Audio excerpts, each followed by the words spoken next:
Assalamualaikum warahmatullahi wabarakatuh. Salam sejahtera untuk kita semua.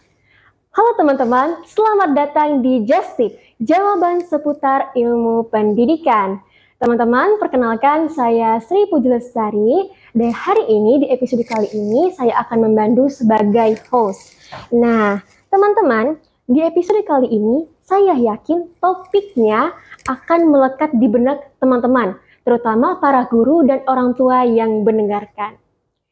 Satu kata untuk episode pada hari ini, yaitu komunikasi. Satu kata sederhana yang tentunya memiliki dampak yang besar teman-teman dalam dunia pendidikan. Kenapa seperti itu? Karena lembaga pendidikan itu bisa growth, bisa bertumbuh gitu kan, itu dari adanya feedback antara guru dan orang tua. Pertanyaannya adalah, sudahkah kita benar-benar berkomunikasi dengan baik nih antara guru dan orang tua? Atau kita hanya berkomunikasi, bertukar informasi, tapi tanpa benar-benar memahaminya? Nah, untuk menjawab pertanyaan-pertanyaan tersebut, kita hari ini mengundang narasumber yang luar biasa. Beliau adalah dosen PG PAUD FKIP Untan dan berpengalaman dalam dunia lembaga pendidikan. Dan beliau itu pernah mengelola lembaga TPA, Taman Pengasuhan Anak. Mari kita sambut, inilah dia Ibu Siska Ferdina MPD. Nah teman-teman, inilah dia Ibu Siska Ferdina MPD. Halo Ibu, selamat pagi. Halo, selamat pagi. Bagaimana kabarnya Bu hari ini? Alhamdulillah baik. Alhamdulillah. Kalau Kakak Sri Puji, gimana kabarnya? Sehat Ibu. Alhamdulillah. Nah tadi Bu, kita kan udah kenalan sedikit-sedikit nih kalau Ibu pernah berpengalaman sebagai pengelola gitu. Kira-kira apa aja sih Bu yang pernah Ibu kelola gitu? Kalau boleh tahu. Baik. Sebelum menjadi dosen, saya awal-awal memang pendidikan saya backgroundnya di PGTK ya, jadi dari diploma, kemudian S1 dan S2-nya linear di PG PAUD. Saya juga memulai dari nol, dari menjadi guru, sampai akhirnya saya menjadi pengelola TK franchise, TK Khalifah 17 Pontianak, dan selanjutnya mengelola TK PAUD sendiri, namanya Baiti Cendikia Pontianak, begitu. Sebelum pada akhirnya menjadi dosen, begitu Kak. Oke, tadi kita kan udah tahu ya Ibu, apa aja yang pernah Ibu kelola. Kira-kira nih Bu, boleh nggak sih kita tahu komunikasi, karena kita tuh kan hari ini berbicara tentang bagaimana kita berkomunikasi dengan orang tua. Menurut Ibu sendiri gitu, komunikasi itu bagaimana sih gitu? Komunikasi itu bagaimana cara untuk kita dapat melakukan satu hubungan penyamaan persepsi dan lain sebagainya kepada orang lain untuk menyampaikan apa yang ingin kita berikan untuk menyamakan persepsi. Nah, itu dibutuhkan komunikasi dan itu tidak satu arah ya, tapi dua arah berarti. Seperti itu. Nah Bu, kira-kira Bu, karena Ibu kan udah berpengalaman sebagai pengelola gitu kan, tentunya sering berkomunikasi dengan orang tua. Apa hal yang paling membekas ketika Ibu berkomunikasi dengan orang tua gitu Bu? Hal yang paling membekas di benak Ibu. Gitu. Oke, sebelumnya saya perjelas dulu tentang apa itu komunikasi. Nah, boleh Bu, boleh. Jadi kalau komunikasi itu adalah satu hal yang penting ya, dalam hal ini dari lembaga. Ketika lembaga kita membuat satu lembaga, artinya kita menjual jasa pendidikan di sini ya. Dan produknya siapa? Produknya itu adalah anak-anak yang akan lulus dari lembaga kita dan berharap mereka akan memiliki kemampuan yang baik gitu ya, yang diharapkan lah, sesuai yang diharapkan. Sehingga komunikasi yang baik antara guru dan orang tua itu seperti beberapa teori yang sudah kita tahu lah ya, Ki Hajar Dewantara tentang Tripusat Pendidikan, bahwa pendidikan itu ada dari sekolah, rumah, masyarakat ya.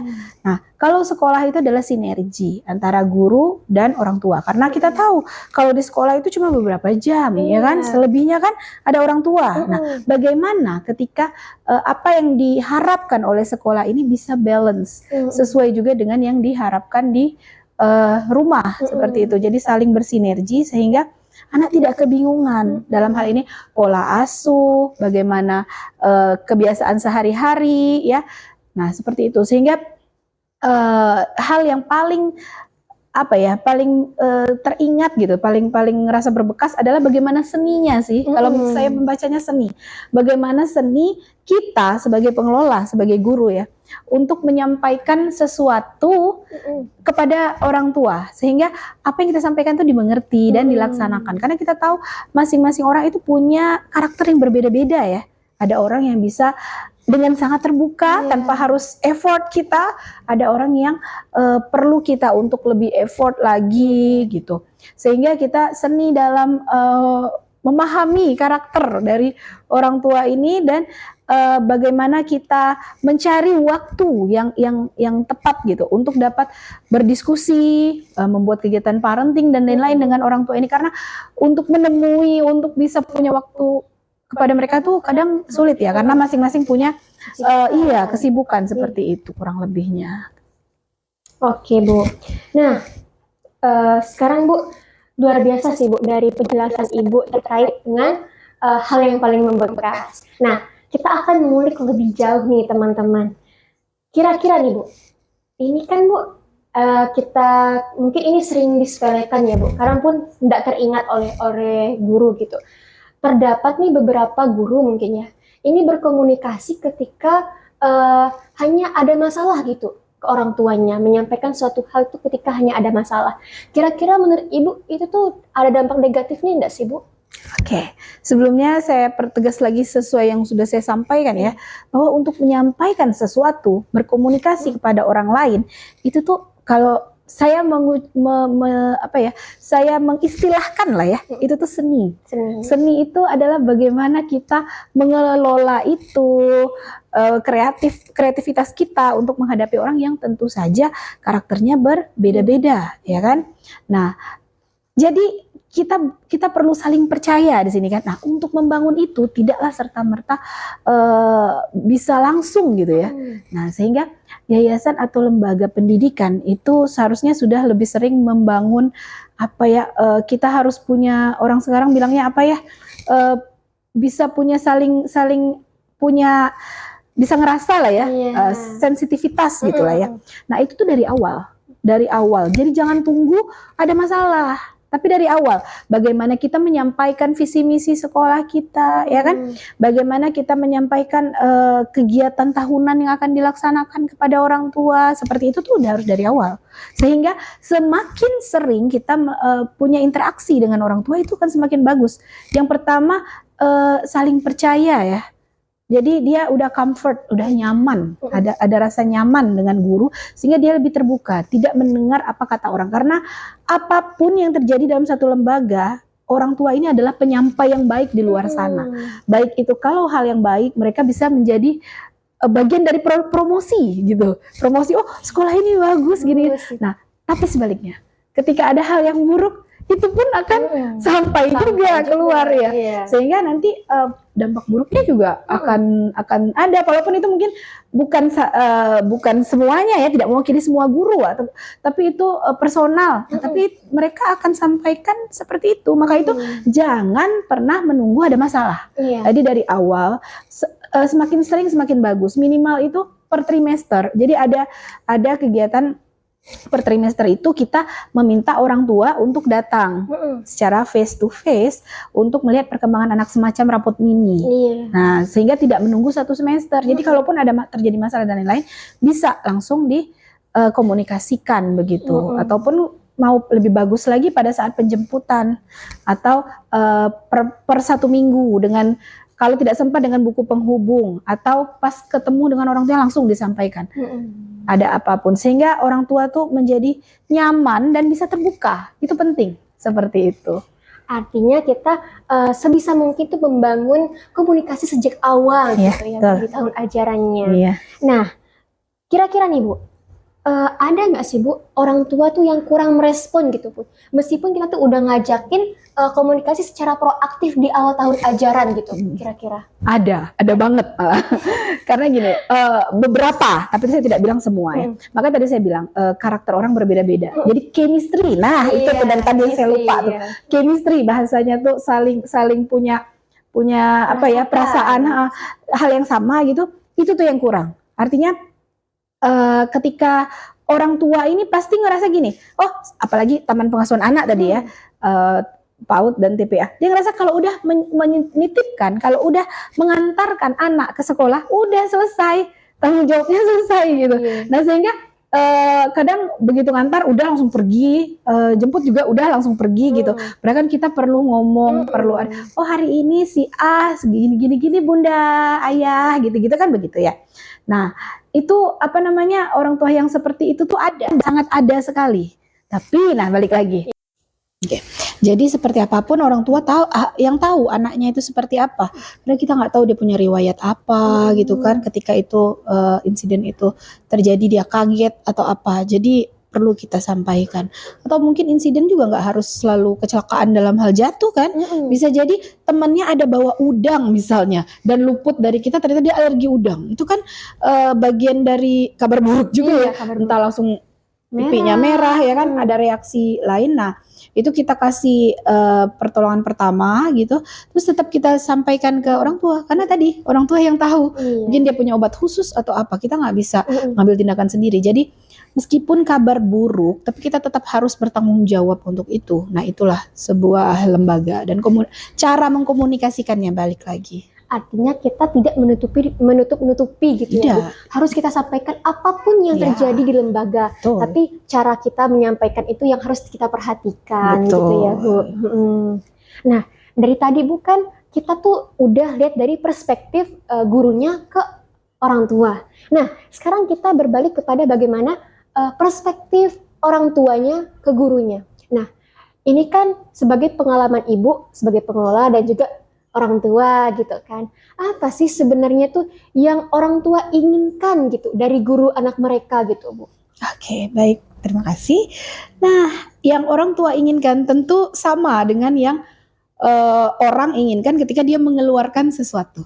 Jadi gini, dia merasa dia udah memberikan pendidikan atau apa namanya tempat yang layak untuk anaknya dititipkan.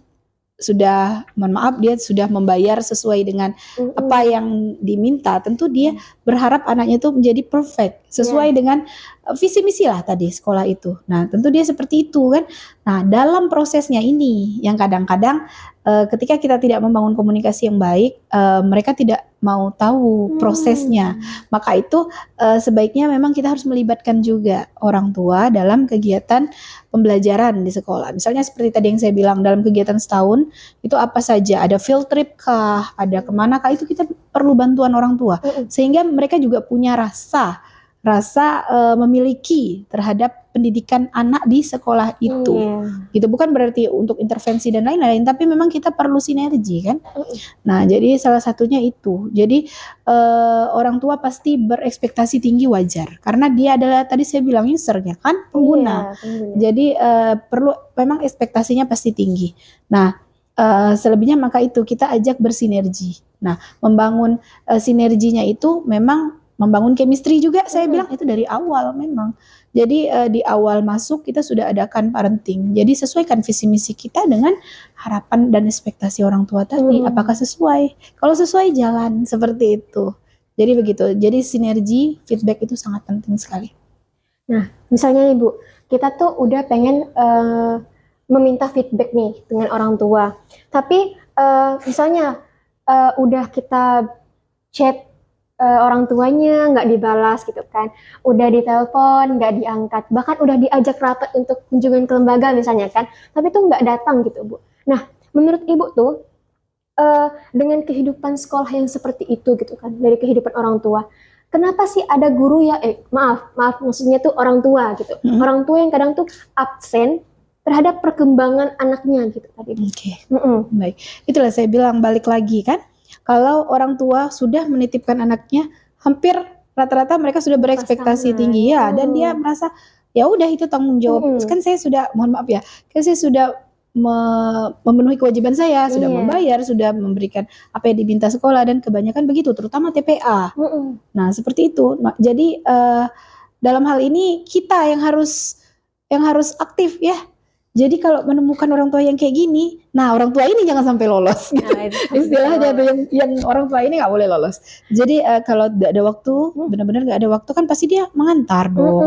Nggak mungkin anaknya jalan sendiri, pasti menjemput dong. Nah itu ditungguin dan harus bertemu. Nah sampaikan seperti itu. Jadi bagaimanapun memang harus bertemu. Jadi sampaikan. Kalau masih kurang juga, boleh kita home visit. Home visit untuk mendatangi rumah yang bersangkutan, untuk menceritakan kalau ada permasalahan dan apapun tentang sekolah, itu justru lebih baik. Karena home visit itu menyenangkan juga bagi anak. Anak tuh akan bahagia sekali, bu guru datang ke rumah gitu. Kadang yang sifatnya bagaimana di sekolah bisa berubah hanya karena home visit. Ya, karena ada perasaan yang senang gitu. Oh iya, karena dikunjungi. Iya, gitu. Itu. Dan jadi banyak cara sih sebenarnya. Tinggal keaktifan kita aja. Nah, memahami seni tadi ya. Seni memahami karakter orang tua gitu. Seperti itu. Misalnya deh Bu, kita tuh udah home visit, udah melakukan apa segala cara gitu kan Bu. Tapi masih juga ada guru, maksudnya orang tua gitu kan, yang masih absen gitu Bu. Kira-kira tuh ada nggak sih Bu penyelesaian terkait hal itu? Nah, oke, baik.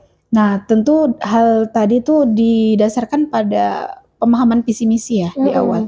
Jadi kita sudah punya, kalau saya di lembaga yang pernah saya pernah saya kelola, saya biasanya membuat surat semacam kesepakatan dengan materai di bawahnya, termasuk itu untuk pengasuhan anak. Apa hak, kewajiban dan tanggung jawab itu kami tuliskan di sana. Apa-apa yang perlu dilakukan orang tua, apa-apa yang harus disediakan orang tua, dan apa-apa yang kami akan berikan, terus konsekuensi apa, terus kegiatan-kegiatan apa itu akan kami tuangkan di sana. Jadi setiap orang tua yang masuk harus menandatangani itu. Jadi ada komitmen.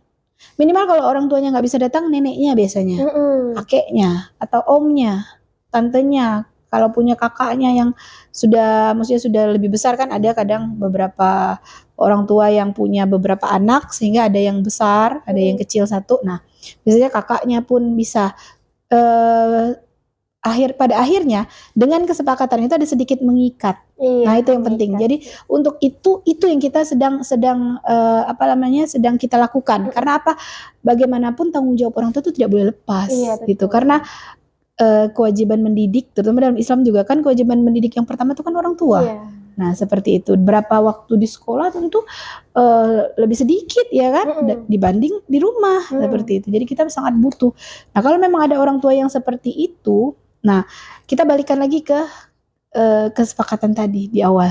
Nah, sehingga harusnya ya, dalam tanda kutip, ketika itu orang tua harusnya sudah malu ya. Mereka malu karena mereka sudah menyepakati kesepakatan, bukan aturan ya, kesepakatan tapi kedua belah pihak kan, dengan rela sama rela begitu. Nah itu kita memang bisa melakukan itu. Dan untuk parenting jangan, biasanya kami ya tidak memakai diri kami, jangan memakai diri kami guru atau pengelola yang ada di lembaga itu untuk menjadi pematerinya ya untuk kegiatan parenting, karena pasti mereka udah sering dong ngomong dengan kita gitu, sharing dengan kita. Biasanya kami memakai pihak luar, misalnya kami datangkan psikolog atau pihak dinas pendidikan atau tokoh masyarakat yang concern terhadap pendidikan anak usia dini ini, sehingga mereka bisa mendengar dari orang yang berkompeten langsung. Seperti itu. Jadi mereka pun puas untuk bertanya dan lain-lain di event itu, di kegiatan parenting itu pada saat itu. Biasanya itu kami lakukan kadang sebulan sekali kami datangkan gitu. Dan besokannya mereka lebih semangat sih, karena setahu kami orang tua tuh juga ingin yang terbaik lah ya pasti untuk anak, seperti itu. Nah teman-teman, itulah strategi dari yang telah Ibu paparkan. Nah gini Bu, terakhir, seandainya kita udah berhasil berkomunikasi dua mata gitu, berbicara empat mata dengan orang tua gitu Bu, kira-kira body language kita, kayak bahasa nonverbal kita, intonasi, postur tubuh juga kan. Nah, kira-kira itu penting nggak sih Bu untuk ketika kita berkomunikasi dengan orang tua gitu Bu? Oh, itu sangat penting sekali. Jadi bagaimana kita friendly, ramah seperti itu ya. Terus kita berbicara tuh runtut gitu, dari hal yang mungkin ada di awal sedikit ringan sampailah masuk, dan tidak menghakimi yang paling penting. Itu sangat sangat berpengaruh sekali. Bagaimana pada akhirnya mereka mau menerima kita, mereka mau percaya kepada kita, itu tergantung eh, pembawaan kita pada saat kita berbicara tentunya ya, bagaimana kita bisa terlihat untuk menghargai yang lawan bicara seperti itu, dan mau mendengarkan tanpa menghakimi, tanpa merendahkan, itu sih yang penting seperti itu. Saya Sri Puja Lestari dan juga narasumber kita Siska Perdina MPD. pamit undur diri. Assalamualaikum warahmatullahi wabarakatuh. Sampai jumpa.